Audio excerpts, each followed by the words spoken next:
पृथ्वी हमारा घर, पृथ्वी हमारा घर है। सभी सजीव पृथ्वी पर रहते हैं। दूर तक दृष्टि जाने पर हमें पृथ्वी और आकाश मिलते हुए प्रतीत होते हैं। वास्तव में ऐसा नहीं है। देखो कोई आवाज आ रही, ध्यान से सुनो, कोई आवाज आ रही। जिसको कुछ पूछना हो तो पूछे, बाकी कोई बोले नहीं। हमें तो बोली नहीं है, अब सुन नहीं आए से कभी को गलत सुन करते कोई बोलेगा नहीं, ठीक है। जिसको कुछ पूछना होगा तो वही बोलेगा। पृथ्वी हमारा घर है। सभी सजीव पृथ्वी पर रहते हैं। दूर तक दृष्टि जाने पर हमें पृथ्वी और आकाश मिलते हुए प्रतीत होते हैं। वास्तव में ऐसा नहीं है। पृथ्वी का आकार बहुत बड़ा है। हम उसे एक स्थान पर खड़े होकर नहीं देख सकते। हमारी दृष्टि पृथ्वी के बहुत छोटे भाग को ही देख सकती है। प्राचीन काल में लोग पृथ्वी को चपटा मानते थे। वह लंबी यात्रा से डरते थे। उन्हें भय था कि कहीं अंतिम छोर पर पहुंचकर किसी अनजाने शून्य में न गिर जाए या चलते चलते पृथ्वी पर खो न जाए। परंतु ये सभी बातें निराधार सिद्ध हुई। नाविकों तथा अंतरिक्ष यात्रियों व विद्वानों ने सिद्ध कर दिया कि पृथ्वी गोल है। जब चंद्रमा की यात्रा पर गए अंतरिक्ष यात्रियों ने अंतरिक्ष से देखा तो पृथ्वी को गोल पाया है। उन्होंने पृथ्वी के चित्रहीन तारे चित्र में हमारी पृथ्वी गोल दिखाई देती है। रूस के यूरी गागरिन प्रथम अंतरिक्ष यात्री थे। रूस के यूरी गागरिन प्रथम अंतरिक्ष यात्री थे। लगभग 500 वर्ष पूर्व कुछ साहसी नाविकों ने समुद्र में लंबी यात्रा प्रारंभ की। वे लगातार एक ही दिशा में चलते रहे। लगभग 3 वर्ष पश्चात वे उसी स्थान पर पहुंच गए जहां से उन्होंने यात्रा प्रारंभ की थी। इस यात्रा से उन्हें पता चला कि पृथ्वी गोल है। क्या है? राकेश शर्मा प्रथम भारतीय अंतरिक्ष यात्री थे। पृथ्वी भूमि और जल का मिला जुला रूप है। पृथ्वी का स्थलभाग 20% है। जल के विशाल भाग को समुद्र कहते हैं। पृथ्वी पर जल भाग 70% है। जल से पृथक भाग स्थल कहलाता है। स्थलीय भाग पर हरे हरे मैदान, वन, पर्वत तथा पठार है। उसके बाद में स्थल भाग पर मनुष्य, पशु पक्षी तथा पेड़ पौधे पाए जाते हैं। स्थलीय भागों पर नगर व गांव बसे हैं। इसी पर नदी, तालाब, पर्वत व खेत है। खेतों में हम अनाज, फल व सब्जी उगाते हैं। समुद्र में जलीय जंतु पाए जाते हैं। पृथ्वी पर जलवायु और ताप के कारण ही पेड़ पौधे उगते हैं। इनसे ही जीव जंतु अपना भोजन प्राप्त करते हैं। पृथ्वी पर वायुमंडल पाया जाता है जिसमें अनेक गैसें होती हैं। सूर्य से हमें ताप व प्रकाश मिलता है। ताप और प्रकाश जीवन में ऊर्जा का संचार करते हैं, जिसके कारण हम अपने कार्य सुगमता से कर सकते हैं। जल, वायु और ताप के बिना जीव जंतु जीवित नहीं रह सकते। पृथ्वी पर ही मानव का जन्म हुआ। इस पर रहकर ही मानव ने समाज का निर्माण किया और वह आज वह प्रगति की दिशा पर अग्रसर है।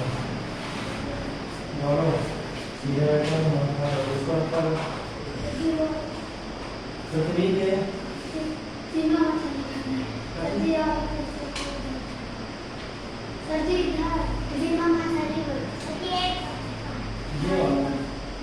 कैसे बताएं? इसमें लिखा है स्थल भाग पर मनुष्य, पशु पक्षी तथा पेड़ पौधे पाए जाते हैं।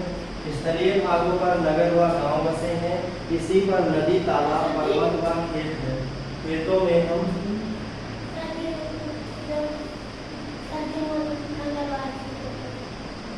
स्थल भाग पर मनुष्य, स्थल भाग पर मनुष्य, पशु पक्षी तथा पेड़ पौधे पाए जाते हैं। स्थलीय भागों पर नगर व गांव बसे हैं। स्थलीय भागों पर नगर व गांव बसे हैं। इसी पर नदी, तालाब, पर्वत व खेत हैं। खेतों में हम अनाज, फल और सब्जी उगाते हैं। समुद्र में जलीय जंतु पाए जाते हैं। कौन पाए जाते हैं? जलीय जंतु। पृथ्वी पर जलवायु और ताप के कारण ही पेड़ पौधे उगते हैं। उनसे ही जीव जंतु अपना भोजन प्राप्त करते हैं। पृथ्वी पर वायुमंडल पाया जाता है जिसमें अनेक गैसें होती हैं। सूर्य से हमें ताप व प्रकाश मिलता है। ताप और प्रकाश जीवन में ऊर्जा का संचार करते हैं, जिसके कारण हम अपने कार्य सुगमता से कर सकते हैं। जल, वायु और ताप के बिना जीव जंतु जीवित नहीं रह सकते। पृथ्वी पर ही मानव का जन्म हुआ। इस पर रहकर ही मानव ने समाज का निर्माण किया और आज वह प्रगति की दिशा पर अग्रसर है। अगला है ग्लोब और मानचित्र। पृथ्वी के बारे में विस्तार से जानने के लिए हम पूरी पृथ्वी पर नहीं घूम सकते। इसके सटीक अध्ययन के लिए विशेष प्रकार के चित्रों का अध्ययन किया जाता है। इन चित्रों को किसी समतल सतह, कागज, कपड़े आदि पर एक गोलाकार सतह पर बनाया जाता है। इन्हें क्रमशः मानचित्र या ग्लोब कहा जाता है। ग्लोब आपने अपने विद्यालय दफ्तरों आदि में गोल आकृति की स्टैंड पर रखी एक वस्तु को देखा होगा। इसे ग्लोब कहते हैं। ग्लोब पृथ्वी का एक छोटा नमूना है। हम एक बार में ग्लोब पर पृथ्वी का एक भाग ही देख पाते हैं। इसका दूसरा भाग देखने के लिए हमें ग्लोब को घुमाना पड़ता है। यह पृथ्वी की तरह अपनी धुरी पर झुका होता है। ग्लोब का कुछ भाग नीला और कुछ भाग हरा होता है। नीला भाग जल को तथा हरा भाग स्थल को दर्शाता है। पृथ्वी का लगभग 3/4 भाग जल से ढका है तथा शेष 1/4 भाग भूमि है। पृथ्वी पर जल का बहुत बड़ा विस्तार महासागर कहलाता है। ग्लोब में इन महासागरों के नाम पढ़िए, इनकी संख्या 5 है। प्रशांत महासागर, अटलांटिक महासागर, हिंद महासागर, दक्षिण महासागर, आर्कटिक महासागर। जिनको महासागर कहलाता है उन महासागरों के नाम क्या है, इनकी संख्या 5 है। जिसमें से पहला है प्रशांत महासागर, अटलांटिक महासागर, हिंद महासागर, दक्षिण महासागर और आर्कटिक महासागर। प्रशांत महासागर संसार का सबसे बड़ा महासागर तथा आर्कटिक महासागर संसार का सबसे छोटा महासागर है। सबसे बड़ा महासागर है प्रशांत महासागर और सबसे छोटा महासागर है आर्कटिक महासागर। पृथ्वी पर भूमि बहुत बड़े बड़े भागों में बटी हुई है। भूमि के बहुत बड़े भाग को महाद्वीप कहते हैं। ग्लोब में महाद्वीपों के नाम पढ़िए, ये 7 हैं। ग्लोब में महाद्वीपों के नाम कितने हैं, 7 महाद्वीप है। एशिया महाद्वीप, यूरोप महाद्वीप, उत्तर अमेरिका, दक्षिणी अमेरिका, अंटार्कटिका, अफ्रीका और ऑस्ट्रेलिया। ये क्या है, महाद्वीप। क्या है, महाद्वीप। भारत किस महाद्वीप में है, एशिया महाद्वीप में। भारत किस महाद्वीप में आता है, एशिया महाद्वीप में। पृथ्वी पर एशिया संसार का सबसे बड़ा महाद्वीप है। एशिया क्या है, संसार का सबसे बड़ा महाद्वीप है तथा ऑस्ट्रेलिया सबसे छोटा महाद्वीप है तथा एक देश भी है। ग्लोब पर छोटे स्थानों को दिखाना बड़ा कठिन है। छोटे स्थानों को दिखाने के लिए हमें एक बड़े ग्लोब की आवश्यकता होती है। ऐसे ग्लोब पर कार्य करना कठिन होगा। ग्लोब को एक स्थान से दूसरे स्थान पर लाना व ले जाना भी सरल नहीं है। इन कठिनाइयों से बचने के लिए मानचित्र का प्रयोग किया जाता है। आप बताती हैं मानचित्र की।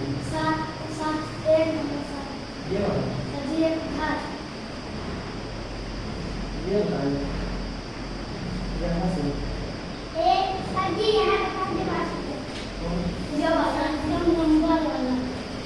इसमें लिखा है पृथ्वी पर जल का बहुत बड़ा विस्तार महासागर कहलाता है।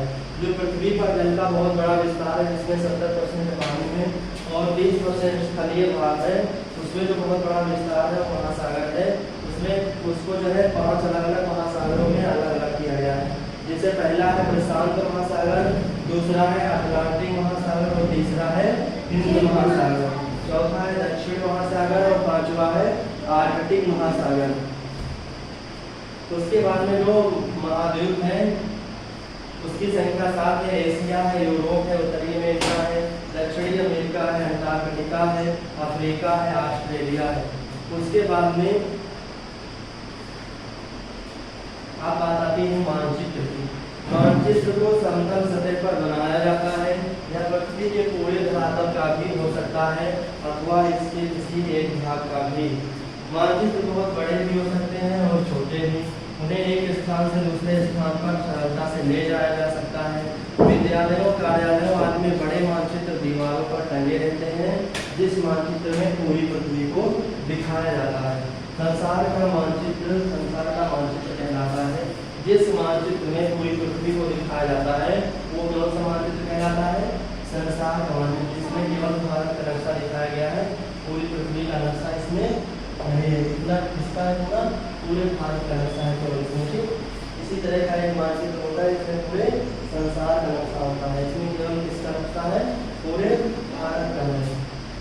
महाद्वीपों के मानचित्र अलग अलग भी दिखाए जा सकते हैं। दिए गए एशिया के मानचित्र को देखिए, इस महाद्वीप में हमारा भारत देश होंगे। ये जो एशिया का जो है मानचित्र दिया गया है देख सकते हो, इसमें भारत ये देखिए यहाँ पे ये देखिए।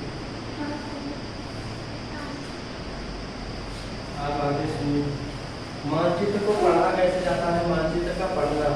मानचित्र को पढ़ने के में दिशाएं, मानचित्र को पढ़ने में दिशाएं पूरब, पश्चिम, उत्तर, दक्षिण हमारी सहायता करती हैं। किसी दीवार पर टंगे मानचित्र को ध्यानपूर्वक देखिए। इसमें ऊपर की ओर उत्तर तथा नीचे की ओर दक्षिण दिशा होती है। इसके दाईं ओर पूर्व दिशा तथा बाईं ओर पश्चिम दिशा होती है। सभी मानचित्रों में इसी प्रकार दिशाएं प्रदर्शित की जाती हैं। क्या आप एशिया के मानचित्र में अपने देश को पहचान सकते हैं? यह कौन सी दिशा में स्थित है? हमारे देश के कुछ पड़ोसी देश भी हैं। नेपाल, भूटान, अफगानिस्तान, चीन, पाकिस्तान, बांग्लादेश, म्यांमार, मालदीव तथा श्रीलंका हमारे पड़ोसी देश हैं। इन्हें मानचित्र में ढूंढिए। अब बात आती है भारत की स्थिति की। भारत एक विशाल देश है। भारत एशिया महाद्वीप की दक्षिण पूर्व दिशा में स्थित है। इसके उत्तर में कश्मीर और दक्षिण में तमिलनाडु राज्य है। कश्मीर से कन्याकुमारी की लंबाई 3214 किलोमीटर है। पूरब से पश्चिम तक भारत की चौड़ाई 2933 किलोमीटर है। हमारे देश का कुल क्षेत्रफल 32,84,365 वर्ग किलोमीटर है। क्षेत्रफल की दृष्टि से यह विश्व का 7वां बड़ा देश है, जबकि जनसंख्या की दृष्टि से इसका विश्व में दूसरा स्थान है। विशालता को देखते हुए भारत के धरातल में बड़ी विविधता है। कहीं ऊंचे ऊंचे पर्वत तो कहीं गहरी गहरी घाटियां हैं, कहीं विस्तृत मैदान तो कहीं बड़े बड़े पहाड़ हैं, कहीं झील, नदियां, घने वन, बंजर भूमि, कहीं समुद्र के टेढ़े मेढ़े तट तो कहीं समुद्र में स्थित अनेक द्वीप हैं। भारत को भूमि की प्राकृतिक रचना के आधार पर निम्नलिखित 4 प्राकृतिक क्षेत्रों में बांटा जा सकता है। हिमालय का पर्वतीय क्षेत्र, उत्तर का विशाल मैदान, दक्षिण का पठार, समुद्र तटीय मैदान। हिमालय का पर्वतीय क्षेत्र, उत्तर के पर्वतीय क्षेत्र को हिमालय की पर्वतमाला भी कहते हैं। यह पश्चिम में जम्मू कश्मीर से पूर्व में और अरुणाचल प्रदेश तक एक तलवार की भांति फैली है। समुद्र तल से औसत ऊंचाई के आधार पर हिमालय को 3 भागों में बांटा गया है। पहला है महा हिमालय, जिसकी औसत ऊंचाई है 6000 मीटर। दूसरा है मध्य हिमालय, जिसकी औसत ऊंचाई है 5000 मीटर। तीसरा है लघु हिमालय, जिसकी ऊंचाई है 1250 मीटर। हिमालय में संसार की कई ऊंची चोटियां हैं। इसकी मुख्य चोटियां एवरेस्ट, कंचनजंगा, गंगा देवी, धौलागिरी आदि है। माउंट एवरेस्ट 8448 मीटर ऊंची संसार की सबसे ऊंची पर्वत चोटी है। यह नेपाल में है। हिमालय का सबसे उत्तरी भाग महा हिमालय सदा बर्फ से ढका रहता है। यह बर्फ ऊपरी ढालों से दबाव के कारण धीरे धीरे नीचे को खिसकती रहती है।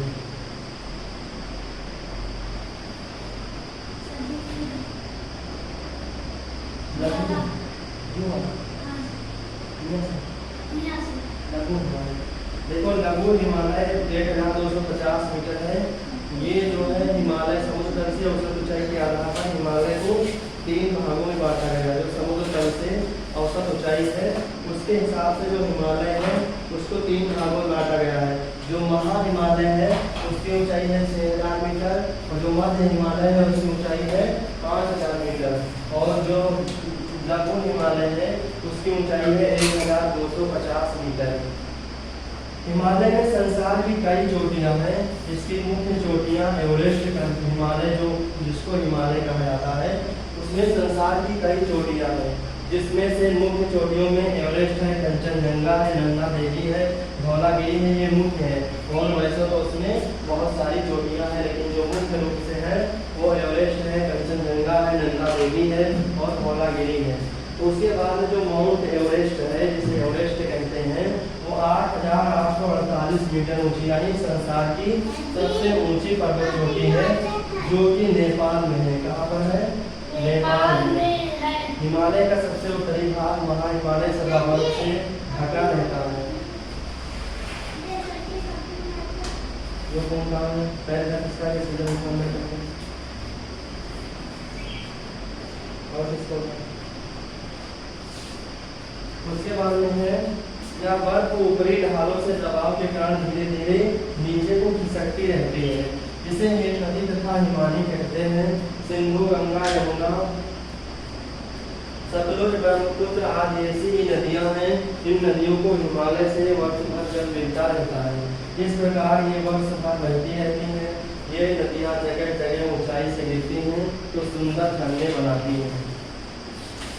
उसके बाद में मध्य हिमालय में सर्दी अधिक पड़ती है। गर्मी के मौसम में भी यहाँ ठंड अधिक रहती है। इनमें चीड़, देवदार, ओक और फर के घने वन हैं। श्रीनगर, शिमला, मसूरी, दार्जिलिंग, केदारनाथ हिमालय या लघु हिमालय के पर्वतीय भाग हैं। ये पर्वत 1800 मीटर ऊंचे हैं। इनकी ढलानें घने वनों से ढकी हैं। मध्य और लघु हिमालय के बीच अनेक घाटियां हैं जिन्हें तुम कहते हैं। देहरादून एक ऐसी ही घाटी है, लघु हिमालय के वनों में बाघ, हिरण, हाथी, गैंडे आदि जंगली जानवर पाए जाते हैं। हिमालय की ये पर्वत श्रेणियां पहरेदार की तरह भारत की रक्षा करती हैं।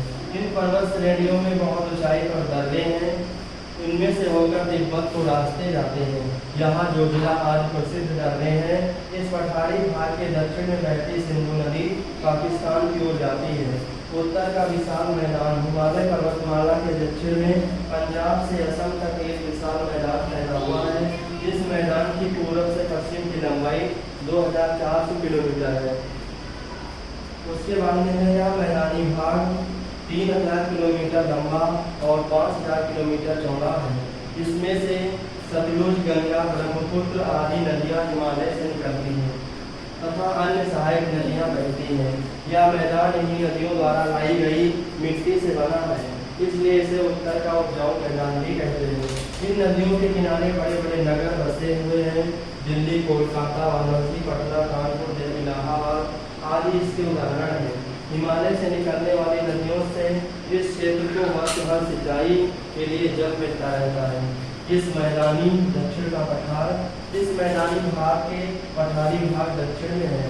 जो सबसे पुराने पठार माने जाते हैं वह क्षेत्र जो अपने आसपास की भूमि से ऊंचा हो परंतु उसकी सतह लगभग चट्टी तथा पथरीली हो, उसे पठार कहते हैं।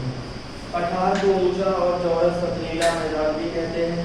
उत्तर के मैदान के दक्षिण भाग से प्रारंभ इसके उत्तर पश्चिमी कोने पर अरावली की पहाड़ियां हैं। उत्तर पूर्वी कोने पर राजमहल की पहाड़ियां तथा नागपुर का पठार है। विंध्य के दक्षिण में सतपुड़ा की पहाड़ियां हैं। इसके दक्षिण में नीलगिरी की प्रसिद्ध पहाड़ियां हैं। दक्षिण के पठार में चंबल, बेतवा, सोन, नर्मदा, ताप्ती, महानदी, गोदावरी, कृष्णा और कावेरी पूरब की ओर बहती हुई बंगाल की खाड़ी में गिरती है। उत्तर में अरावली में और विंध्य की पहाड़ियों के बीच मालवा का पठार है। मालवा के पठार की मिट्टी बहुत उपजाऊ है। यहाँ कपास की खेती बड़ी मात्रा में की जाती है। सोने की विश्व प्रसिद्ध कोलार की खान इसी क्षेत्र में है। अब बाकी है समुद्र तटीय मैदान। हमारे देश के पश्चिमी समुद्र तट के 3 भाग हैं। इसके उत्तरी भाग को गुजरात तक, बीच के भाग को कोंकण तक तथा दक्षिण भाग को मालाबार तक कहते हैं। पूर्वी तट के दक्षिणी भाग को कोरोमंडल तक कहते हैं। इस भाग की प्रमुख नदियाँ महानदी, गोदावरी, कृष्ण व कावेरी हैं। कोरोमंडल तट पर सर्दी की ऋतु में अधिक वर्षा होती है। समुद्र तट का मौसम सुहावना होता है। भारत में अनेक द्वीप समूह हैं, जिनमें मुख्य हैं लक्षद्वीप समूह और अंडमान निकोबार द्वीप समूह। लक्षद्वीप मालाबार तट के निकट अरब सागर में 36 द्वीपों का समूह है। ये समुद्र से उठी हुई पहाड़ियाँ हैं, जिनमें सघन वन है। इन दोनों द्वीपों में वर्ष भर वर्षा होती है।